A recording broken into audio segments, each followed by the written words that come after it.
کہ موجودہ حالات میں آپ سمجھتے ہیں کہ دونوں ممالک میں جو لیڈرشپ ہے وہ کسی طور بھی مسئلہ کشمیر کے کسی مناسب حل کی طرف لے کے جا سکتی ہے معاملات کو؟ اس میں زیادہ بلیم تو میں پرائم منسٹر مودی کو کروں گا۔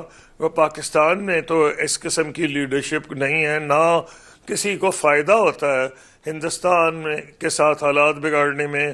ہمارے الیکشن میں تو کبھی ووٹ نہیں پڑتے۔ اگر کوئی بندہ کہے کہ میں ہندوستان میں پہ حملہ کر دوں گا یا ہندوستان کو گالیاں دے، وہاں پڑھتے ہیں پاکستان کو گالیاں دینے سے۔ ہمارے ہاں تو خیر ہندو ویسے بھی بڑے کم ہیں، نہ ہندوؤں کو گالیاں دینے سے ووٹ پڑتے ہیں، وہاں مسلمانوں کو گالیاں دینے سے ووٹ بھی پڑ جاتے ہیں۔ بنگلہ دیش کی بھی ایک وجہ ناراضگی کی یہ تھی کہ ان کو بھی کافی گالیاں پڑتی تھیں، ان کو دیمک کہا گیا تھا بنگالیوں کو، جو انہیں قطعاً پسند نہیں تھا، تو وہاں ووٹ پڑتے ہیں۔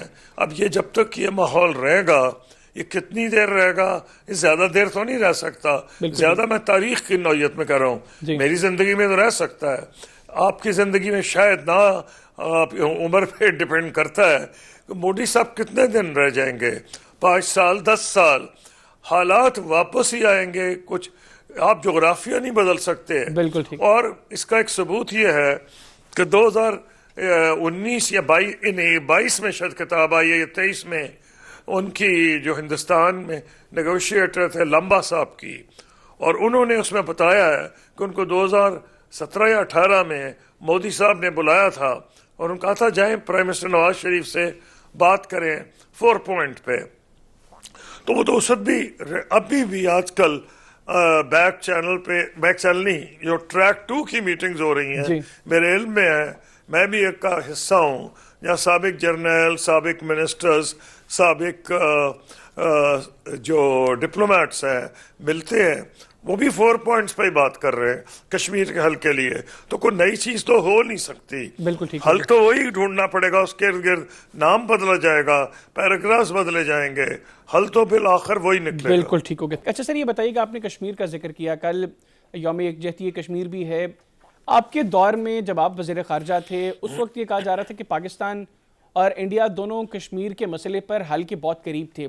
ایک تو ویورز کو تھوڑا سا بتائیے گا کہ ایگزیکٹلی اس وقت کیا پوزیشن تھی، پھر میں اگلے سوال میں آج کے معاملات پر آپ سے سوال کرتا ہوں۔ نہیں، وہ مطلب کہا نہیں جا رہا تھا، وہ ریکارڈ پہ ہے، میں نے تو کتاب میں لکھا ہے، اس کو کسی نے ابھی تک چیلنج تو نہیں کیا، وہ بالکل ان چیلنجڈ ہے۔ اور یہ بھی بات واضح ہے کہ جو اس وقت کے پرنسپلز تھے، جو میری کتاب چھپی ہے، وہاں کے پرائم منسٹر منموہن سنگھ اور leader of the opposition L کے اڈوانی اور یہاں کے سابق صدر پریزیڈنٹ مشرف، ان سب نے میری بک لانچ اٹینڈ کی تھی۔ ایک نے کراچی میں پریزیڈنٹ مشرف نے، اور منموہن سنگھ صاحب نے، ایل کے اڈوانی نے دلی میں۔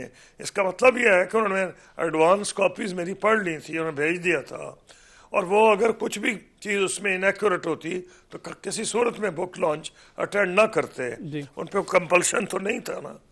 تو اس لیے وہ تو ان چیلنج ہے کہ ہم حل کے قریب تھے۔ اب وہ کیوں ہوا، اس کے کئی فیکٹرز ہیں۔ خاص طور پہ یہ تھا کہ ہم نے ان کو بلایا تھا کہ وہ ستمبر اکتوبر میں آ جائیں 2006 کے۔ اس وقت ایک تو بد نصیبی میں ہندوستان میں ہر وقت 2-3 مہینے میں کئی نہ کئی الیکشن ہوتے رہتے ہیں، تو الیکشن کا ماحول ہی رہتا ہے، نارملائز حالات نہیں ہوتے۔ انہوں نے کہا ہمیں کہ جی آپ یہ کریں ستمبر اکتوبر کی، یا جو بھی 1-2 مہینے پہلے انہوں نے بلایا تھا، ہمیں ڈیٹ اور دے دیں۔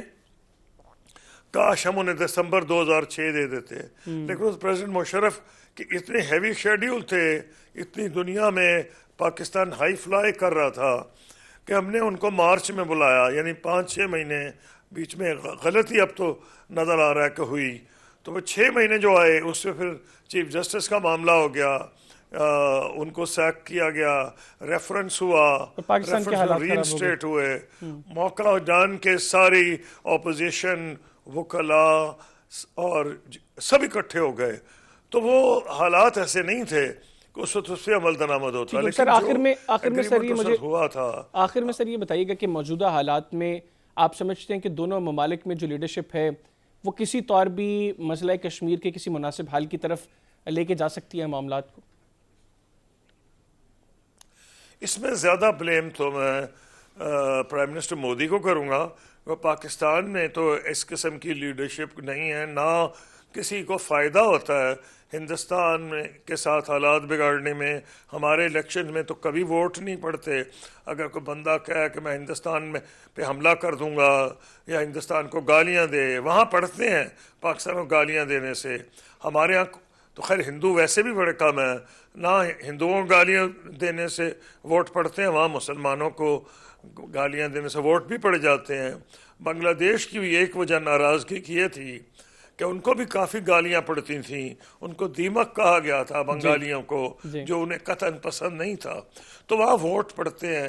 اب یہ جب تک یہ ماحول رہے گا, یہ کتنی دیر رہے گا, یہ زیادہ دیر تو نہیں رہ سکتا. زیادہ میں تاریخ کی نوعیت میں کر رہا ہوں, میری زندگی میں تو رہ سکتا ہے, آپ کی زندگی میں شاید نہ. آپ عمر پہ ڈپینڈ کرتا ہے کہ مودی صاحب کتنے دن رہ جائیں گے, 5 سال 10 سال, حالات واپس ہی آئیں گے. کچھ آپ جغرافیہ نہیں بدل سکتے. بالکل ٹھیک. اور اس کا ایک ثبوت یہ ہے کہ 2019 یا 22 میں شاید کتاب آئی ہے یا 23 میں, ان کی جو ہندوستان میں نیگوشیٹر تھے لمبا صاحب کی, اور انہوں نے اس میں بتایا ہے کہ ان کو 2017 یا 18 میں مودی صاحب نے بلایا تھا اور ان کہا تھا جائیں پرائم منسٹر نواز شریف سے بات کریں 4 پوائنٹ پہ. تو وہ تو اس وقت بھی ابھی بھی آج کل بیک چینل پہ, بیک چینل نہیں, جو ٹریک 2 کی میٹنگز ہو رہی ہیں میرے علم میں ہے, میں بھی ایک کا حصہ ہوں, جہاں سابق جرنیل, سابق منسٹرز, سابق جو ڈپلومیٹس ہیں ملتے ہیں. وہ بھی 4 پوائنٹس پہ ہی بات کر رہے ہیں کشمیر کے حل کے لیے. تو کوئی نئی چیز تو ہو نہیں سکتی. بالکل ٹھیک. حل تو وہی ڈھونڈنا پڑے گا, اس کے ارد گرد نام بدلا جائے گا, پیراگرافز بدلے جائیں گے, حل تو بالآخر وہی نکلے گا. بالکل ٹھیک ہو گیا.